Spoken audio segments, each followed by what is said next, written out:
So with regard to the toll, I think a lot of island residents understand that there needs to be some way to finance all of the new transit that we're going to have. And like, okay, so there needs to be a toll, but the pre-DDA distinction is not meaningful about why some people should need to pay. Has nothing to do with it. Like there should be a notice date, and like once the toll numbers are decided, and anyone that signed on to a lease after that notice date should be subject to the toll. And anyone who signed on before that should not, and that should be after today. Not a damn person who lives on the island should be subject to that. Well, it should be after. For low-income people to pay for the improvements for the rich people that displaced them, that replaced them. That's It should be after today because there's no official toll policy in place. Yeah. So, I mean, like, they couldn't build a fence around Quake Tower and say, okay, all you people that live in these fancy houses around Quake Tower need to pay a toll to get in and out. Again, this is our only way on and off the island is the Bay Bridge. We don't have any other recourse. Yeah. So, that's my point of it. Yeah, I agree with you 100%. No way. I think we should be splitting it up by pre-DDA and everything when it comes to the toll. Yeah, I absolutely would not support that, and I would have power to stop it. Yes. I don't know if Bob realizes, but he gave the people in subsidized housing more visibility to what's going to happen than he did to the villages. Can he address that again? What are the dates for the villages? I heard you give dates for subsidized housing, but you came to the villages and it sort of was right in the wand waving section of That's my question as well, because I've been here for 20 years waiting. When I moved here, they said, we're going to build housing in 7 years. And we're going to have you either move into a housing, purchase a house, or we're going to buy other housing. It's been 20 years. I'm still waiting. What's going on? What's the timeline? And back then, 20 years ago, the price of housing is much different than it is now. I agree. Like, back then, I can guarantee you, I'm not looking at paying $1 million plus as it's going to be now for the fair market value price. You know, we don't make enough money to get any kind of support, and people who do need support have to be like at poverty levels in order to get any assistance. And then we're considered middle class, but middle class in San Francisco cannot afford. What middle class? There's only 2 people in San Francisco that can live there. It's millionaires and people who are on welfare and have housing that way. But there's no affordable housing. This is the last place with affordable housing. It literally is. So we're 13 more years out than when the housing was supposed to be built. And they said, when we went to another meeting, that it would be 2 years for phase 1. Yeah. That 2 years is coming up, and you know, we see a lot of dirt being moved around, but I don't see any houses being built. Where's the housing? Where's the housing? Can I also one more just question. add on to that? Okay. What has happened to the results of the radiation testing? We have not heard anything. That's a whole different thing. No, but this is all had to do with the development. The villages have less visibility than subsidized housing. Yes. Okay. We have, when it came to talking about it, Bob, you just kind of waved your wand.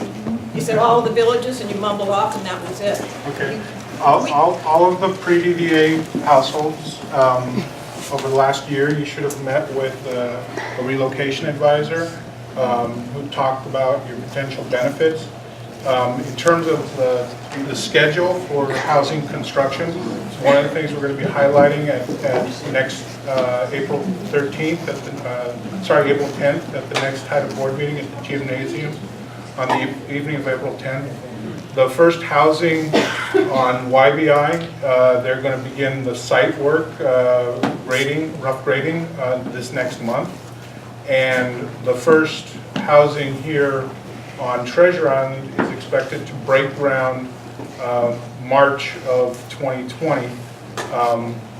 And so that first building that we'll be building with Swords to Plowshares and Catholic Charities. And then the next one will be, Swords to Plowshares and Chinatown Community Development. Then we'll be following that about a year later with the next building. But I think for this, there'll be a big conversation at our next board meeting. I also should mention that Mark Dunlop, Treasure Island resident and TIDA board member, is also here. If you're interested in updates, if you've had an interview with ARWS, our relocation advisor, that'll be a source for information, but also come to the next We don't open have house. information, I've asked them, how much are the housing gonna be? Who's developing it? Who is the developer? They don't know anything, they're like, oh, they're market value. I've come to the tie-dye here to talk about first-time home buying. You know, for us people that are living in the villages and paying rent, I can tell you that we don't qualify for the low-income housing. And we're not gonna be able to afford the new housing that you build. So, you know, that's kind of like, you're kicking us off too.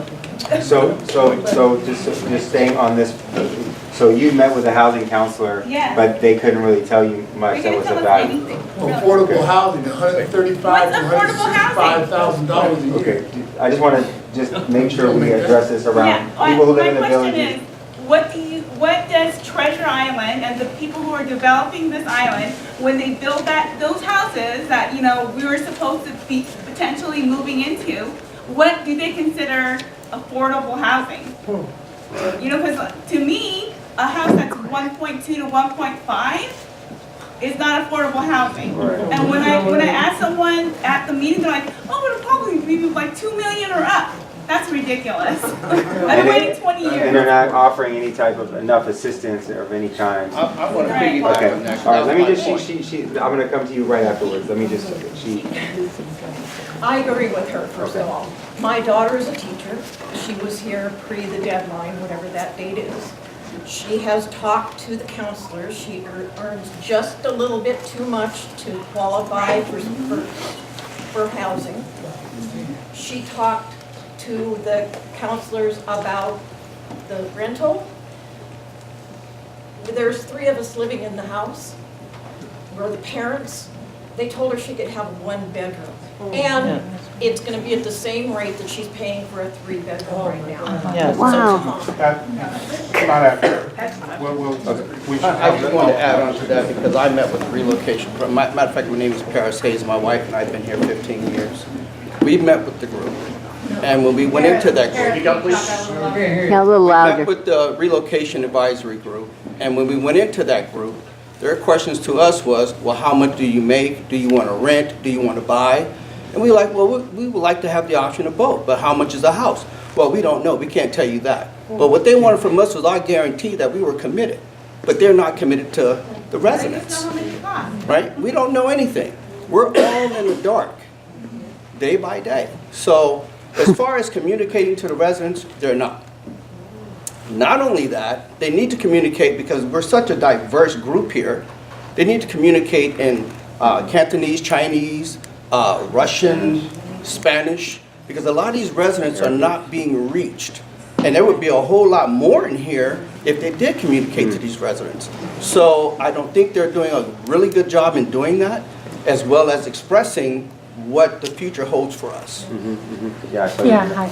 I just know a little bit about renting. Like when we try, I came to meetings here and said like the internet will be high, or if you want to buy the house, you're not like, you can't do anything about the house like you want. You can't bring more people. You can't make it Airbnb. It's like it's not your house even if you buy it.